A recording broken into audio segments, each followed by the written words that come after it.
ಸೂರ್ಯನ ಸುಡುವ ಕಿರಣಗಳಿಂದ ರಕ್ಷಣೆ ನೀಡಲು ಕೊಡೆ ಬಿಡಿಸಿ ಅದರಡಿಯಲ್ಲಿ ಮಲಗಿಸಿದ ಪುಟ್ಟ ಕಂದಮ್ಮ.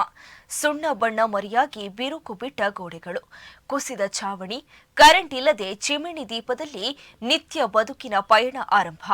ಒಪ್ಪೊತ್ತಿನ ಹೊಟ್ಟೆಗೆ ಅಕ್ಷರಶಃ ಕಣ್ಣೀರಾಗುವ ಮನೆ ಮಂದಿ. ಇದು ಬಂಟ್ವಾಳ ತಾಲೂಕಿನಲ್ಲಿ ಕಂಡುಬಂದ ಮನಮಿಡಿಯುವ ದೃಶ್ಯ.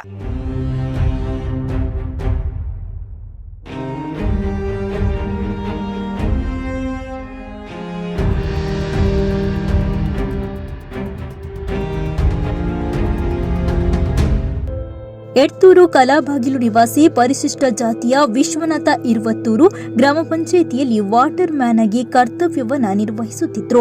ಅವರು ಕೆಲವು ವರ್ಷಗಳ ಹಿಂದೆ ಅನಾರೋಗ್ಯಕ್ಕೆ ತುತ್ತಾಗಿ ನಿಧನ ಹೊಂದಿದ್ದಾರೆ. ದಿವಂಗತ ವಿಶ್ವನಾಥ ಹರಿಜನ ಅವರ ಪತ್ನಿ ಜಾನಕಿಯವರು 2 ಮಕ್ಕಳ ತಾಯಿ, ಒಂದು ಗಂಡು ಒಂದು ಹೆಣ್ಣು. ಇರುವರಿಗೂ ಮದುವೆ ಆಗಿದೆ. ಜಾನಕಿ ಮತ್ತು ಮಗ ಕೂಲಿ ಕೆಲಸ ಮಾಡಿ ಜೀವನವನ್ನ ನಡೆಸುತ್ತಾರೆ. ಮಗನ ಅನಾರೋಗ್ಯಕರ ಹವ್ಯಾಸಗಳಿಂದ ಇಡೀ ಕುಟುಂಬದ ನಿರ್ವಹಣೆಯ ಜವಾಬ್ದಾರಿ ಜಾನಕಿಯ ಮೇಲಿದೆ. ಅವರ ವಾಸದ ಮನೆ ಸೂಕ್ತ ನಿರ್ವಹಣೆ ಇಲ್ಲದೆ ಇನ್ನೇನು ಬೀಳುವ ಸ್ಥಿತಿಯಲ್ಲಿದ್ದು ಮಕ್ಕಳ ಜೀವನವು ತುಂಬಾ ಸಂಕಷ್ಟಕ್ಕೆ ಒಳಗಾಗಿದೆ. ಇದು ಬಂಟ್ವಾಳ ತಾಲೂಕಿನ ಇರುವತ್ತೂರು ಗ್ರಾಮ ಪಂಚಾಯಿತಿ ವ್ಯಾಪ್ತಿಯ ಇರುವತ್ತೂರು ಗ್ರಾಮದ ಎಡ್ತೂರು ಕಲಾಬಾಗಿಲು ನಿವಾಸಿ ಪರಿಶಿಷ್ಟ ಜಾತಿಯ ದಿವಂಗತ ವಿಶ್ವನಾಥ ಅವರ ಪತ್ನಿ ವಾಸದ ಮನೆಯ ದುರಾವಸ್ಥೆಯ ಅವಲೋಕನ.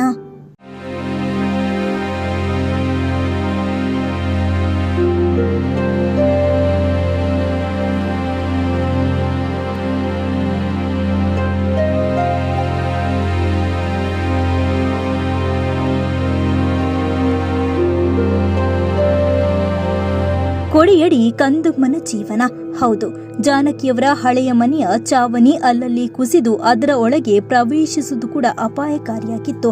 ಜೊತೆಗೆ ಮನೆಯ ವಿದ್ಯುತ್ ಸ್ವಿಚ್ ವೈರ್ಗಳೆಲ್ಲವೂ ಕಿತ್ತು ಹೋಗಿ ಕರೆಂಟ್ ಇಲ್ಲದೆ ಅಂಧಕಾರದಲ್ಲಿ ಬದುಕುವ ಸ್ಥಿತಿ ನಿರ್ಮಾಣವಾಗಿತ್ತು. ಈ ಹಿನ್ನೆಲೆಯಲ್ಲಿ ಮಗನ ಪುಟ್ಟ ಮಗುವನ್ನ ಬಿಸಿಲಿನಿಂದ ರಕ್ಷಿಸಲು ಜಾನಕಿಯವರು ಕೊಡೆಯನ್ನ ಬಿಡಿಸಿ ಅದರಡಿಯಲ್ಲಿ ಮಲಗಿಸಿದ್ರು. ಇದೇ ಸಂದರ್ಭ ಈ ರಸ್ತೆಯಲ್ಲಿ ಹಾದು ಹೋಗುತ್ತಿದ್ದ ದಕ್ಷಿಣ ಕನ್ನಡ ಜಿಲ್ಲಾ ಪಂಚಾಯತಿನ ಮಾಜಿ ಸದಸ್ಯ ಬಿಜೆಪಿ ನಾಯಕ ಮೋರ್ಚೆಯ ತುಂಗಪ್ಪ ಬಂಗೇರ್ ಅವರ ಕಣ್ಣಿಗೆ ಈ ದೃಶ್ಯ ಬಿತ್ತು. ಇದನ್ನ ಕಂಡ ತುಂಗಪ್ಪ ಅವರು ಜಾನಕಿಯವರ ಮನೆಯ ದುಸ್ಥಿತಿಗೆ ಕಣ್ಣೀರಾದ್ರು. ಜಾನಕಿಯವರ ಸಂಕಷ್ಟಕ್ಕೆ ಸ್ಪಂದಿಸಿದ ಅವರು ತಡ ಮಾಡದೆ ಅವರ ಹೊಸ ಬದುಕನ್ನು ನೀಡಲು ನಿರ್ಧರಿಸಿದ್ರು.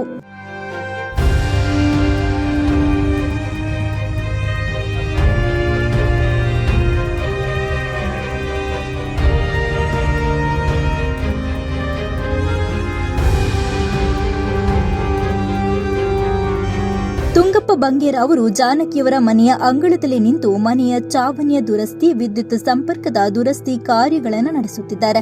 ಅವರ ಉಸ್ತುವಾರಿಯಲ್ಲಿ ಜಾನಕಿಯವರ ಮನೆ ನಿಶ್ಚಿಂತೆಯಂತೆ ವಾಸ ಮಾಡಲು ಯೋಗ್ಯವನ್ನಾಗಿ ಮಾಡಿಕೊಟ್ಟಿದ್ದಾರೆ.